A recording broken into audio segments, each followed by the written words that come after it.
Welcome to the Design Defect. Steve, what are we doing here today? Well, Jamie, this time we're going to be talking about Sega Genesis 3D games.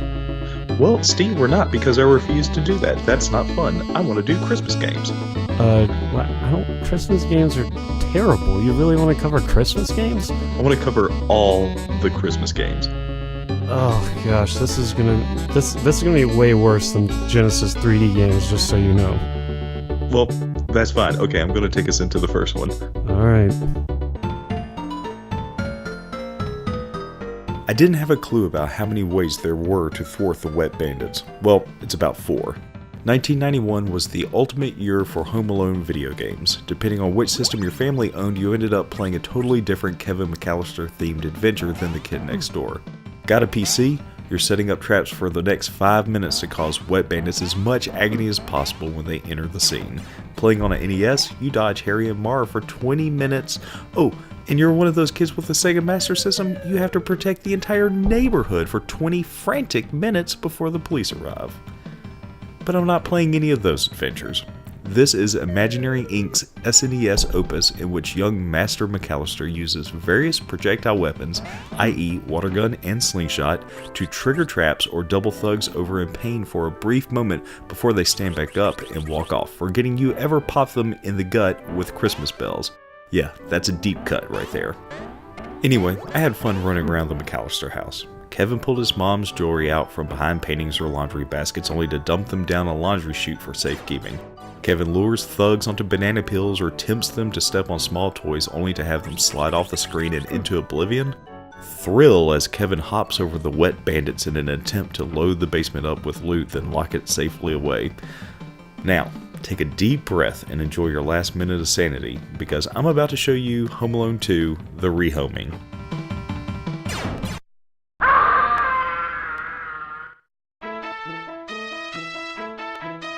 Imagineering Inc., your Home Alone 2 Lost in New York game. Woof. This game was awarded Worst Sequel of 1992 by Electronic Gaming Monthly. I'm going to have to make this review short because I could only stomach playing long enough to get a couple of minutes of gameplay. Kevin uses his patented knee slide to defeat attacking vacuums and luggage. You know, just like in the movie. The inanimate objects Kevin so callously used to harm others have been awakened by some fell demon to exact their revenge on poor, soft Kevin.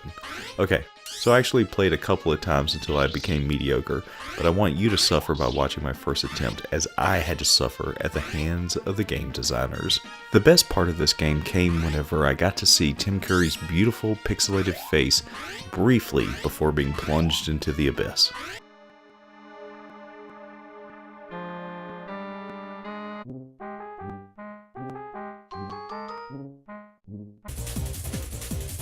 Supposed to stay in your seats until the plane reaches the terminal. Hey, looking for a great Christmas game? Die Hard Trilogy for the PlayStation 1 should satisfy your hunger for poorly rendered digital Christmas adornments. Developed by Probe Entertainment and released in North America on August 31st of 1996, Die Hard Trilogy was well received for its inclusion of 3 completely separate but quality games. Now, if you had to guess which one of these games had anything to do with Christmas, you'd probably assume it was the game based on the first film, which was blanketed in heavy Christmas decorations, right? Well, wrong actually. The presentation of Die Harder or Die Hard 2 in this trilogy is sort of faithful to the film in that it takes place in an airport, but they may have taken some liberties with just how much John McClane trashed the place and everyone in it. I mean, just look at how much crap you can blow up here.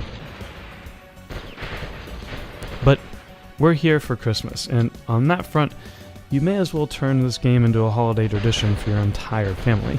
I mean, ignoring the blood and innocent dead bodies, there are plenty of garlands, snowmen, garlands, Christmas trees, and even some garlands adorning Washington Dulles International Airport. Honestly, this entire disc is super fun to play, even today for just a quick arcade fix. I love how they tally their score at the end of each level by blowing up all the people you just killed, including the hostages. While Die Harder supports the Konami light gun, you'll need a CRT to use it, but I still found it fun to play with just the controller.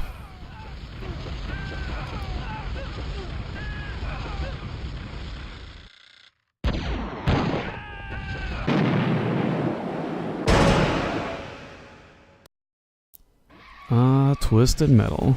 One of my all-time favorite franchises that dates all the way back to November 5th of 1995. This game really showed off not only what the PlayStation was capable of, but also what Christmas was capable of.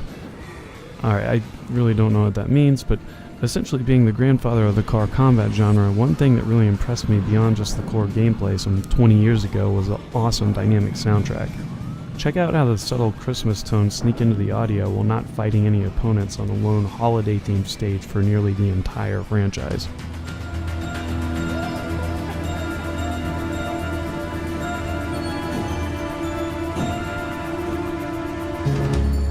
Now watch while I fail at running over an ice skater on this adorable little hockey rink.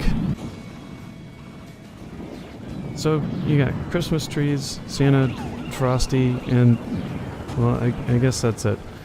Admittedly, I'm cheating here, as only a handful of Christmas decorations are peppered across this level, but when you see some of the other garbage I had to review for this episode, I think you'll understand why I included David Jaffe's original masterpiece.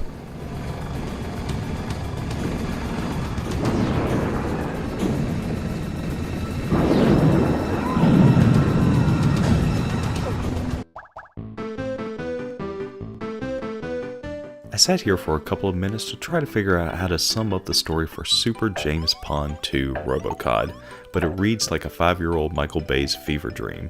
Suffice it to say, some evil thing has screwed up toy production in Santa's toy factory, and James Pond is being sent to punish the naughty. Rather than tell you the whole story, let me just name a few of the characters. Dr. Maybe, Fish, the underwater espionage agency, Louis Lean, Mrs. Claus, who is president of the North Pole Toys Incorporated building industry thing, and of course James Pond, who I think is a robot frog. Mr. Pond's most powerful skill is his ability to stretch his body, grab a textured roof, shrink, then hand by hand work his way across the ceiling as slowly as possible. At some point I got into an airplane and flew around, which was neat. I never understood why I had to bop penguins off the screen in order to progress to the next level, and maybe I never will. I give James Pond 2 a solid 2 out of Robocod.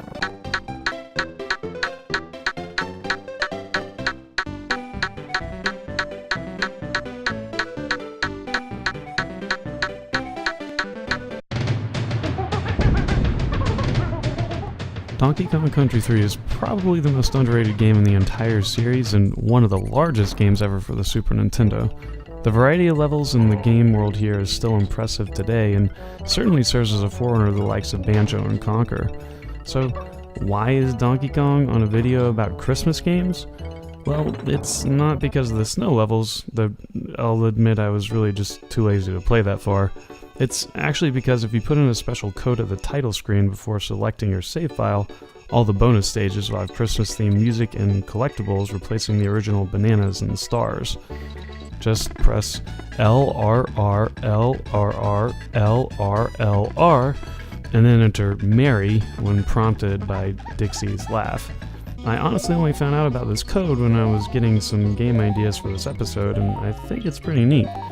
I miss the days of Easter eggs like this in video games.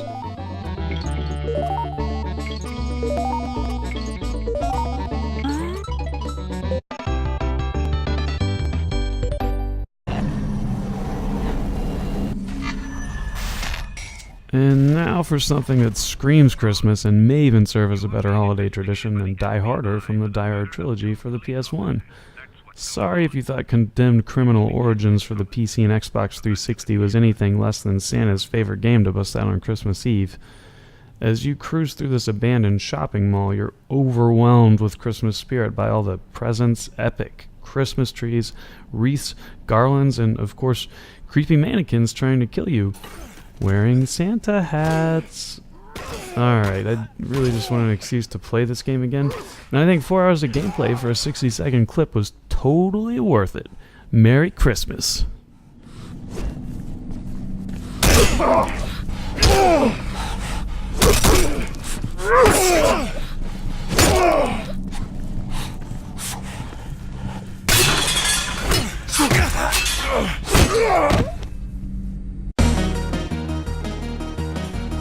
So, Jamie, that first batch of games was actually pretty good. Are you looking forward to the second half?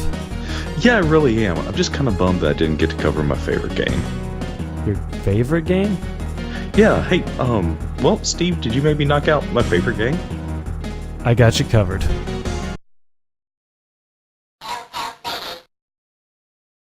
Where do we start with Elf Bowling for the Game Boy Advance?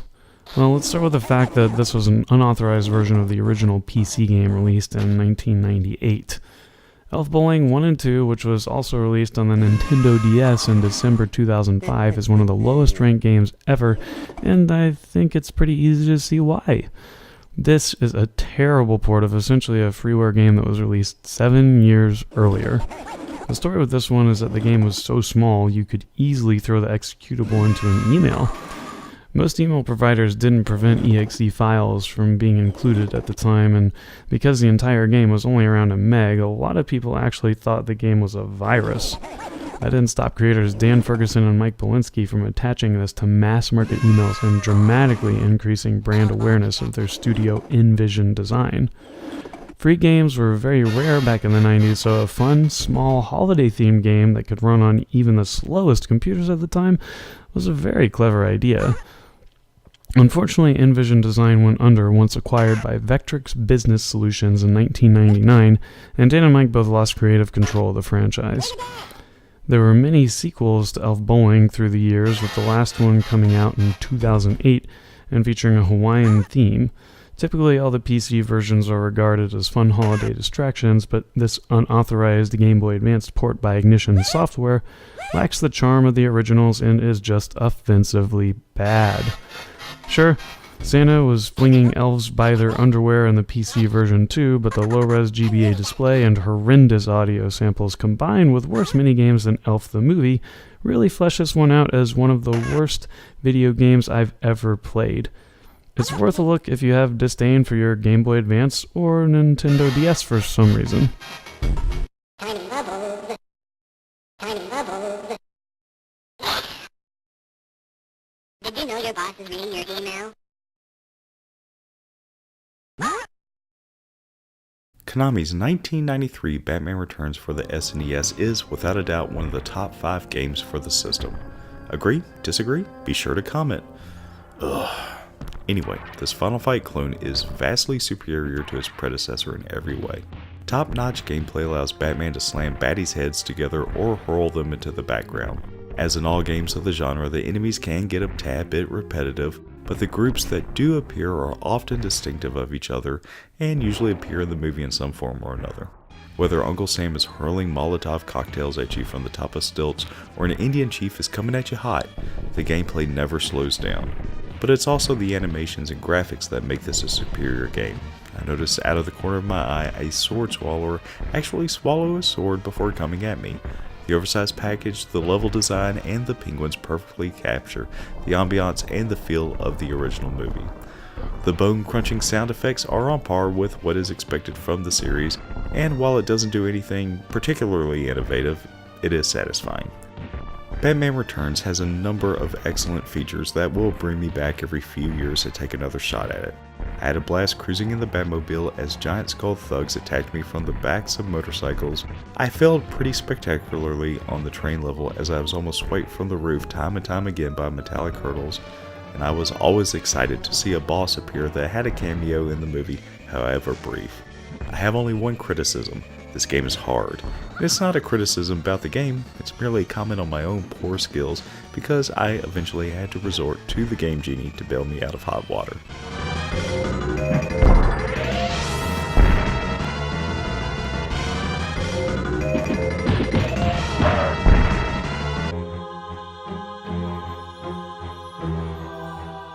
If we could do a series based on every Batman game ever released, then we could easily do an entire episode just based on all the different versions of Batman Returns. Batman Returns for the Sega CD is one of the few games that showcases one of my favorite abilities of the console add-on, and that's the impressive sprite scaling feature. Heavily showcased here from the intro screen to the pre-level cinematic and beyond, this game really made me jealous in my youth since the Super Nintendo more often than not would fake sprite scaling with redrawn sprites like in Mario Kart. I still think seeing the Batmobile scroll up into view and then ultimately fade into a close-up of Batman himself at the wheel still looks super slick and really sets the stage for the driving levels of this game. Yeah, the driving levels of the game. Sadly, this game felt the need to include the terrible side-scrolling levels from the Genesis game in it as well, but the team was smart enough to allow the player to disable them in the options screen.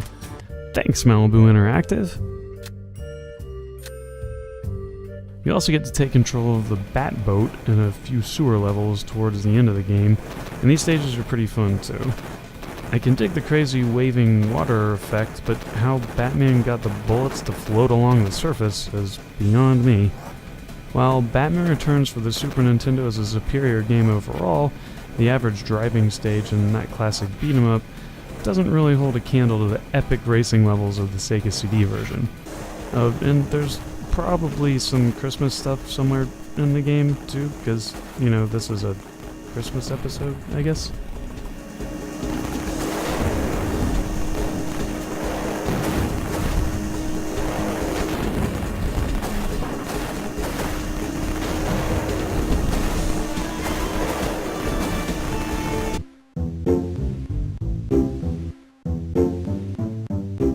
Developed by Humansoft, Elf the Movie is a fun platformer for anyone to pick up and play if they hate themselves, Will Ferrell, Christmas, polar bears, elves, presents, or candy. Really, Elf on the Game Boy Advance is basically one of those low-quality free games you can download on your smartphone that tries to overwhelm you with ads in order to make some money off you. The only advantage here is that there are no ads since they gobbled up about $30 up front for this turd. As for the gameplay, you control a tall, slim, faceless elf through a series of levels where you jump over polar bears whose feet don't seem to line up with the ground, collect lots of random colorful things, and get punished for stalactites falling on you that look exactly like all the other non-lethal spikes in the level. For some reason, you get this weird indiscernible attack with a jack-in-the-box that kills anything from deadly snowballs to whatever these scary-looking things are. Just like you'd expect from a game like this, you collect milk and cookies scattered... Steve. Yeah, Steve. Jamie, what's up?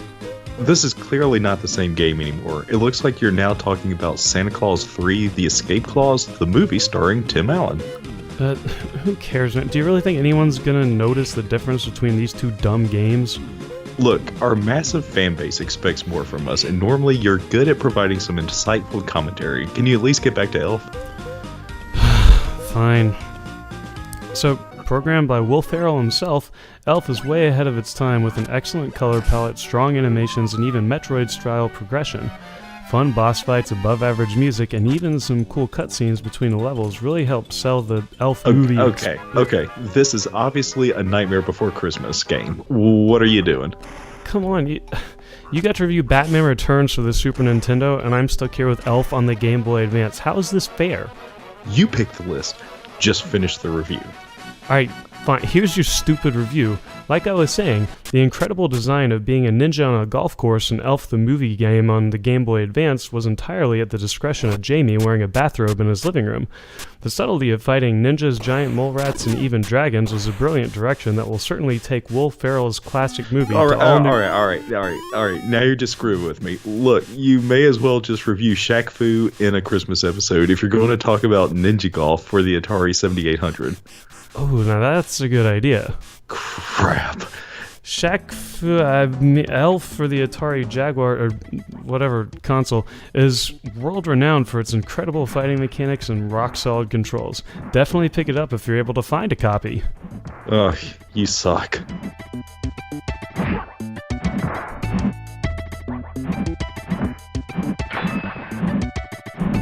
Merry Christmas. Days Before Christmas is a Christmas-themed, obviously, platformer developed by Funcom and published by Sunsoft in 1994. An evil snowman kidnapped Santa's elves and stole his reindeer, so Santa must storm the Great North, much like a hairier, fatter Jon Snow, to take down this monstrosity and re-enslave the elves to once again make toys for the ungrateful children of the world. That last little bit isn't part of the story, but then again, it might be. As Santa explores caves and kills bats and mice, he will occasionally turn into his evil twin, Auntie Claus, from the Night Before Christmas story. Anyway, Auntie Claus is an invincible devil who can brutally smash the natural inhabitants of the North. For those of you who are total days heads, you might be interested to know that a portion of the source code came from a Funcom developed video game based on a movie, We're Back, a dinosaur story. I don't know what source code is.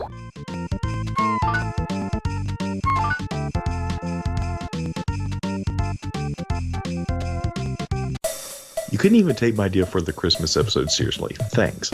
Well, you're the one that made me play that stupid elf game where you got to play a Batman game. You got to play a Batman game too? Yeah, a bad one. Well, at least you didn't have to play Home Alone 2. Well, you didn't have to play Shaq Fu the weekend before Christmas. You didn't have to either, Doubly. Whatever. Batman, can you just come in and kill me now? No, Santa. Santa, come kill Steve. Ho, ho, ho!